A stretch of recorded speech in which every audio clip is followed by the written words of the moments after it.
Welcome to Sequences and Series for Pre-Calculus Math 11. We're going to take a look at section 1.3, which is geometric sequences. In previous videocasts, we've seen both arithmetic sequences and arithmetic series. How does an arithmetic sequence differ from a geometric sequence? Is that in a geometric sequence, successive terms are found by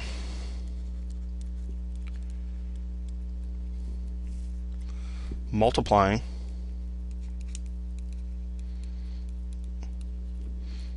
by the common difference, it's called,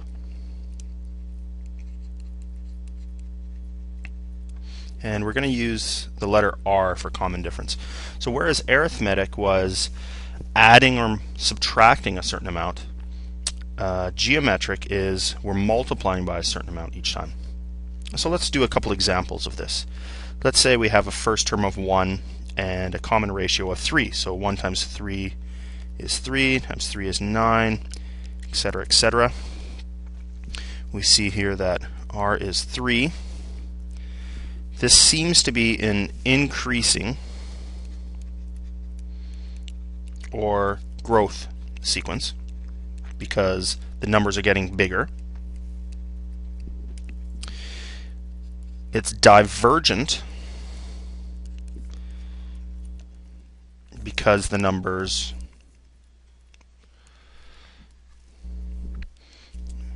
the terms do not approach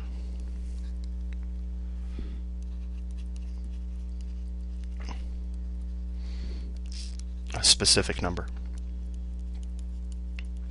As we keep multiplying by the common ratio of 3, the terms in the sequence are just getting bigger and bigger and bigger. They're not approaching a specific number.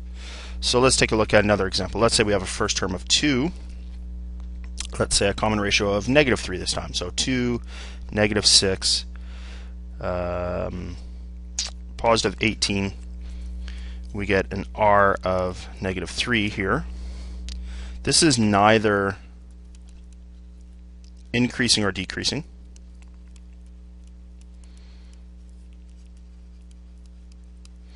Why is that? Is because it's really an alternating sequence. So we go from a positive to a negative to a positive. So numerically it looks like it's increasing, but because it's switching between positive and negatives, it's kind of flip-flopping between being increasing and decreasing.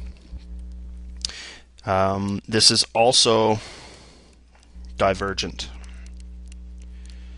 for much the same reason as the example above.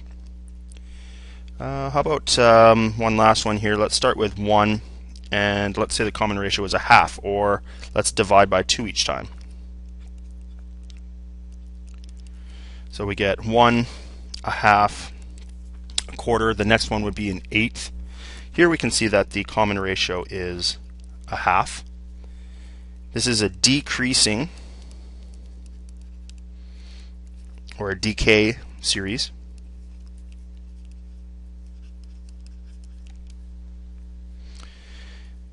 Convergent, so unlike the above two, it's convergent because terms are approaching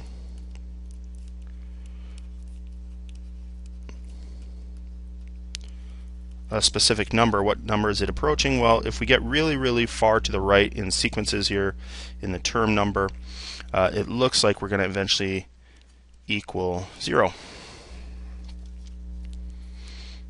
Or get really, really close to 0. How do we find the common ratio? For common difference, it was easy. We would just look, we'd kind of reason out how much did I have to add or subtract to get the next term. Common ratio is going to be a little bit different. Certainly for the first example or two, you could probably figure out that the common ratio is fairly straightforward. What did we multiply by 1 to give us 3? Or what did we multiply by 2 to give us negative 6? When it gets tougher, and let's say we start using decimal values, the easiest way to find the common ratio is to divide any term by the previous. So a little formula for common ratio is take any term and divide it by the previous term. That's probably a fairly handy thing to remember. Let's develop the formula here. Let's start with a little table. Let's just say we have the first term, we have the second term, we have the third term.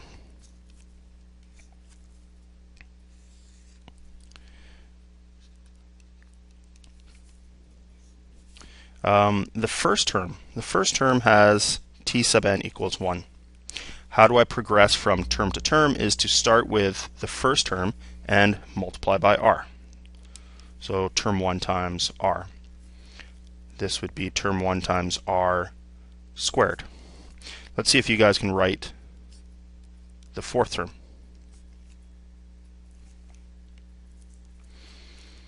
Term 1 times r cubed.